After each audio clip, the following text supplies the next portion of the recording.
Well, yeah, with the way these sessions work is that people are just generally interested in how people started businesses, right? Because many people, especially with long careers in one particular area, such as yourself, then end up going somewhere completely different. So yeah, just Kate, Yeah. just so how did this all come about, your lovely business?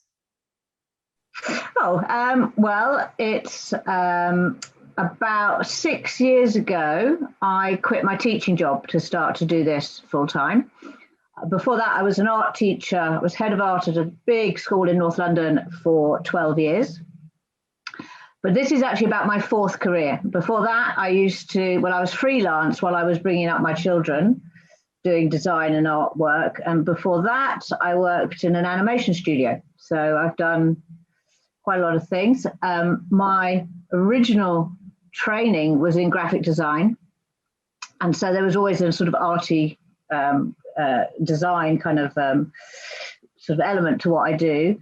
And really for me, feels like I've found the thing that I really want to do now. So it's taken me quite a long time and I've done other things. And I mean, the teaching really came about because I had small children and my partner travels a lot. So I needed to do something that would fit in with them. So when they left school, I thought, well, I'm going to leave school too. So, so I did. And I took a plunge and just started designing tea towels, basically. And it's funny because my mother said to me when my kids were growing up, and she was a teacher, she said the best job you can have when you're bringing up kids is teaching, because obviously you've got the same holidays as they have. Exactly. and you get paid during that period of time. Of course, exactly. In retrospect, as always, it was wise words that I didn't pay any attention to. No, well, we don't always listen to our mothers. Yeah. But it still seems quite a bold move to leave a job that clearly pays a comfortable salary and jump into this unknown world of starting your own business. Was it frightening, or did you feel, how much did your freelance background inform you? Do you think the fact that you felt maybe that it wasn't so bold? Well, I had gone, I'd been part-time for the last 2 years of teaching. I was working 4 days a week. So I'd already started to do it. So I already had a few designs and I was already doing some small markets and things. And so I kind of knew I had something that people liked and that people, when I get the chance to show it to them, people want to buy. So, but no, I think I look back and it was fairly reckless. I'm not sure I really thought it through. I had enough of teaching. I mean, teaching is very draining. It's a very physically and emotionally draining job to do. And at that time, my husband had a well-paid job, so I could sort of take that plunge. So yes, it was a bit reckless, a bit scary, but I've kind of like that. I'll just have a go. In retrospect, would you have? Was that the best way to do it? Yeah, I mean, looking back, I made quite a lot of mistakes, but I think that's normal. I wouldn't do it. I would do it slightly differently, but I wouldn't have not done it. Looking back, I would. Yeah. And what were some of those mistakes? Well, one of the main cases at the very beginning, I thought I would chiefly be selling through shops.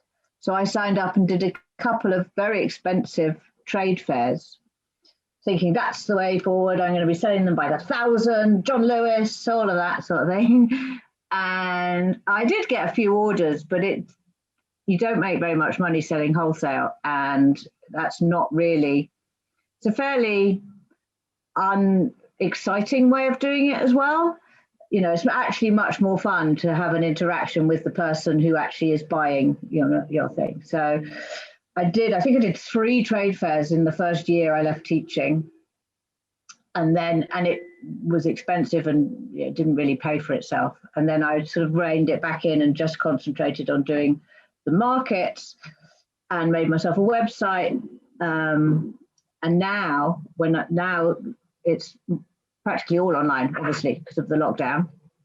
Last year, I made myself a new website, which I then launched just after the first lockdown, and that's my principal sort of income stream at the moment. So, and how much did you know about setting up markets before, and what was your experience of that? Well, I've done sort of art fairs. I think the first one I did, when they first became a sort of thing back in the sort of early 90s, I did one, and it came very naturally, actually. It's just a case of sort of putting up, I've always put up exhibitions, and like when I was teaching, you're always putting up displays of kids' work and all of that sort of thing. And it's fairly intuitive, you just make it look nice. Then you stand there, make sure you've got a way to take people's money. So get yourself a card reader for the credit cards, and I keep a pouch that I wear on me so no one can take it, and then and then repeat yourself over and over again. That's what I find at markets. You have your spiel, I have my little patter, and you just say it over and over again, and hopefully. A lot of it is about practice, as you know, because we met when I was selling my mum's jewelry at the stall next to yours. And my mum did one of these talks and said that one of the things that she does is she stands in front of her table because she likes to talk to people. But clearly, having a teaching background, maybe you knew it, but maybe you quickly realized it. Being able to stand in front of people and talk and not be afraid of talking to strangers is a huge hurdle, we find, for a lot of people in the group who have not had careers that relied upon that. And as a result, they needed to learn those skills because they needed to, be able to pitch their business, or they needed to be able to sell their business to somebody who potentially, even as a consultant, or, it always requires, right, being able to articulate in a small sentence. This thing. So well, I think with my thing, I generally, there's always a moment when you're sitting behind your desk or your stall, and you see someone come up, and you're sort of thinking about whether they're interested or not. I mean, some people just walk past, they don't like my work, that's fine. But people who like it will come up and look, and then you judge, do you talk to them or not? Because sometimes you frighten them away. You say something and they go, oh, run away. And so I find as well, because if I didn't know, like, I'm quite nervous doing this because I don't really know what I'm talking about. But when I'm selling my work, if someone's come up, I know they like the work already, and it's very visual and it's very there, so they're interested. So then I find it quite easy then to just explain, and it's not like cold calling someone, is it? It's like just helping them understand what I'm doing. So, and how much, and I suppose the thing is, I was intrigued because I wanted to know why you chose recipes. Like, what was that about for you? Was there any particular moment where you had this light bulb moment and you thought, that's what I'm going to do? I'm going to do recipes. Yeah, there was, actually. I remember it very well. My first ever tea towel I did was of a fish. I used to, when I did that first art fair back in '94, I used to work in glass. I used to make sandblasted glass, like coloured glass things. And one of them was a fish, and I sold it, and it was a very nice design. So I made it into a postcard. And in fact, this story is on one of my packaging things. It's because the postcard, a friend of mine went about 20 years later, she went to a bed and breakfast in Sussex. And there was the postcard of my work that the woman who owned the B&B had bought from that art fair 20 years before and had it in a frame in the B&B in Sussex. And my friend Kate, she rang me up, was like, yeah. So I thought, well, that's quite something. That means that's, that design speaks to somebody, they really like it. So that was my first tea towel. I thought, oh, what can I do to now make this design and sell it to more people? So I made it into a tea towel. So that fish one, that went well. And then I got into the lino cuts of the printing. So I did this lino cut print of my friend's kitchen. And that was a good design. And I thought, how can I combine those? So the fish and the kitchen. And because tea towels are for the kitchen, I just came up with the idea of the recipe. And I do remember I was in France, and I remember the light bulb moment when I thought, I'm going to illustrate recipes. And my idea is that I make a whole lot of little squares of lino prints, which are all individual ingredients, and I can put them together in lots of different ways to create different recipes. So that's how that works, my design there. Each image is an ingredient, the whole thing's the recipe, and that they come with the package. The packaging has how to cook it. And I reuse, like, for example, the onions, they come on my onion soup, they're in my Lancashire hot pot, all the different things. So yeah, I had the light bulb moment, and then it's progressed since there, like putting the instructions on the packaging came later, about a year or two later. So that's fascinating, because I never thought about the fact that you repurpose the ingredients in different tea towels. In my head, each one was one solid object, and then you printed off that. I never even thought about how you could combine those ingredients in different ways. I find that absolutely fascinating.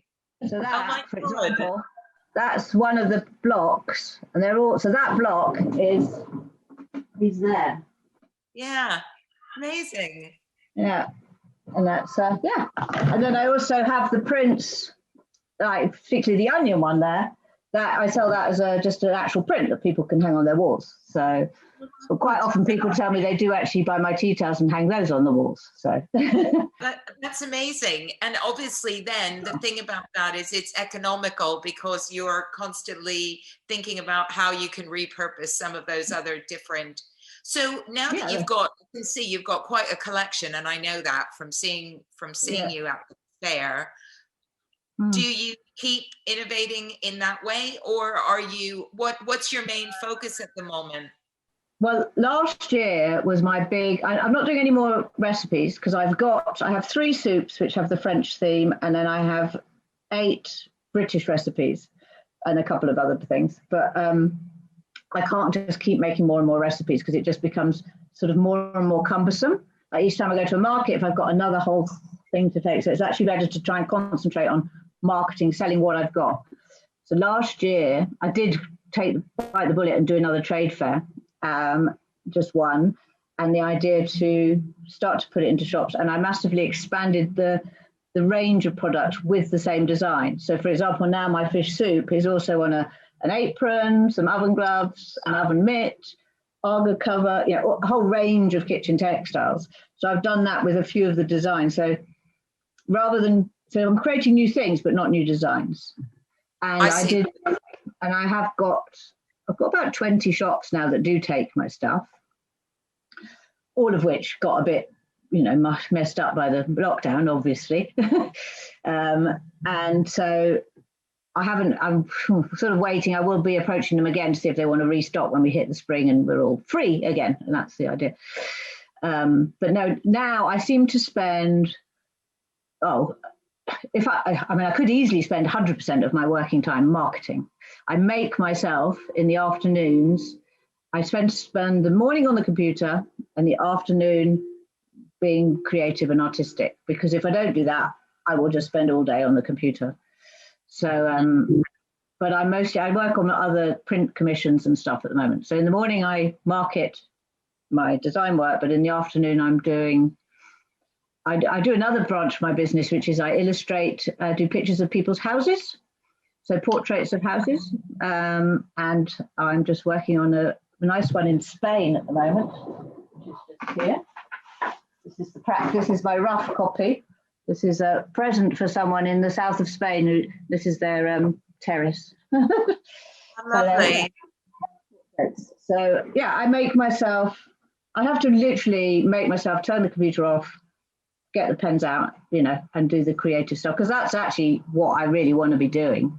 So I found myself really having to learn digital marketing techniques and all of that, which I wasn't really expecting to do, but I have to if I want to now sell all these hundreds of oven gloves that I've got to, particularly because I can't go to actual markets. So that's. Have you found any particular channel works more effectively for you than others? Have you learned over lockdown or previous to that if you spend more time on this, it does actually materialize? Because again, I know that lots of people, and I'm one of them, can spend way too much time on stuff that ultimately I think, is this a benefit to me?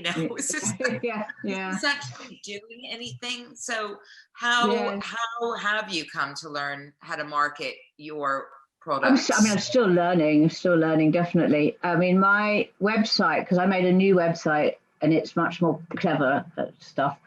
It tells me if someone has come to my website, whether they've come from Facebook or Instagram or Pinterest, for example, or from an email, because I have a whole email marketing campaign thing going on as well. So that's a very good, but that's a science in itself. You could literally spend all day delving in. And now, because my website talks to Facebook, you can go on Facebook and Facebook can tell me which pages they were looking at on my website. My website can't tell me that, but Facebook can. So that's my next thing is Facebook advertising. I'm going to learn that next week. So did you set that? I'm intrigued. Did you set up that system yourself, or did you have some help with that? I set it up myself, but made a bit of a mess with it. And I ended up, you have to have this thing called a pixel, where you put a pixel on your website and it talks to Facebook. For some reason, I had 2 pixels, So I did have a bit of help with a digital marketing lady. I had a session with her last week and she sorted out my pixel problem and gave me a brief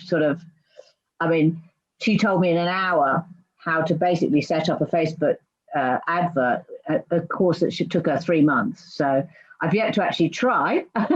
That's next week. I shall be going through trying to do that. There's a lot of trial and error, and you just have to keep going and just try lots of different things. And my online sales are building up, so something's working. I would say the best thing though is your mailing list, having an email mailing list, which I've been building that up for years, and I've got maybe close to 700 or 800 people on there, and they are people they're either clients, customers that I've met at markets, or nowadays people sign up through my website. So it's probably approaching about 1,000 people now, actually. Yeah, that's brilliant. And and I suspect as well that during lockdown, things like having a mailing list can just actually save your life, because you can keep in touch with people who your actual customers. And I know that people do not make enough of how important it is to build a mailing list, because it is still the single most important thing you can do with your business to keep engaging with your customers, keep informing them about new things. It was hysterical, just as a completely random anecdote. I was in a clubhouse room the other day with a bunch of comics, one of whom was Marcus Brigstock. So not insubstantial people, right? There were only 20 people in this room, and they were all talking about how they're using Zoom now to promote their shows and to do shows. And so I'm sitting there and I'm listening, and I'm just, just kind of generally interested in what these guys have got to say. Lots of famous magicians and just random people. Anyway, I asked them, I just put my hand up. You have to put your hand up. So I put my hand up and I was like, how many of you guys are keeping these customers and turning them into a mailing list once they've seen your Zoom show? Because obviously when you're signing up to watch something by Zoom, you have to try and get them you have to send them the link, right? Unless you just put it on your page, in which case you might have lost it. Anyway, they just all universally said, all of them, they just said, we're rubbish at this. We don't do any of this. We don't do any of this, except for one guy who literally is doing like nonstop children's birthday parties, magic shows over Zoom, because he's built up a mailing list on Mumsnet and all sorts of places. And he's just literally doing these shows. And he was killing it. And these guys said to me, would you do a PR workshop for us, please? because we're all rubbish at this. And I think, you know, a lot of people get really scared about social media, but actually it's what you've said. It's like, get your mailing list together, start getting the names of people who are just are happy to hear from you once a month, right? Yeah. And then it's having the confidence to actually, I mean, whenever I do an email out to my whole list, I always send it to my mum and my daughter, both daughters first. Just, is this okay? Does that sound all right? And the thing is, you know, we all have this in your inbox. You get emails from people, and sometimes you go, oh no, I don't want to know about you anymore. You unsubscribe, fine. You have to not take that personally when it's your mailing list. And also you get ones you go, oh yeah, fine, and just ignore it because it's not speaking to you at the moment. But then there are times when you go, oh yeah, no, I'm interested to see what she's up to now. So you have to just, confidence to just go. And also, I mean, I go through moments thinking, oh yeah, I'm supposed to send out once a month, I probably do it about every 2 or 3 months, possibly slightly more since the lockdowns, but before that, it was probably once every 6 months, to be honest. But it doesn't matter. You're still squirreling up those email addresses. And when you've got something good to say, send it out. I mean, you know, you have to spell things right and do proper grammar and things, and obviously have something to tell them. But I also think one shouldn't get overly precious about this. It is, people do get bombarded with messages all the time. And look, some people will unsubscribe. Some people will say, I love what you're doing, or just great to hear from you. I haven't heard from you in ages, or just ignore you. And it is about, and that's fine. Yeah. It's fine. If you think about, you know, that market we did, which was rather dire, but the one good thing to come out of it is I met you. But, you know, in a market, probably at least half the people just walk past and don't take any notice. So, you know, you are going to get, well, it's not quite the same as a mailing list, because obviously in a mailing list, they've already expressed some interest. But you don't take it personally, I think is the thing. Yeah. I mean, what I've taken from this conversation is that clearly you're a woman that's willing to dive in and just like, you know, figure shit out. Right? Yeah. So I'm gonna create this new website. I'm gonna figure out this Facebook pixel. I don't know what it's about. Oh, it's screwed up. Oh, I'll fix it up. Oh, it's okay. It's not, you know, so just about trying stuff and seeing what works is important. And not being afraid to get it wrong, and just get it wrong and learn and go, oh well, I'll get it right next time, hopefully. And also, you know, you do have to do it, but also equally you have to have that work-life balance where you understand that, you know, as much as you might not like doing the marketing stuff, it is important, but you have to be able to keep time for yourself and for your passion and for creation and all of that. And it is sometimes a bit overwhelming, and you think, I could spend all day long on the computer. So you have to shut down and say, I'm just going to stop now and not do that. Yeah, absolutely. And that I'm still learning that one. And, you know, and actually taking days off, because I tend to get up very early and I'll just come in and sit on the computer, and it's like, no, it's Sunday, get off the computer. And lists, lots and lots of lists. I make lists all the time, huge lists. You need to put little boxes by them. That's a whole other conversation about list making. But, do you put things on the list you've already done just so you can cross them out? No. Do you do that? Yeah, I do that. Yeah.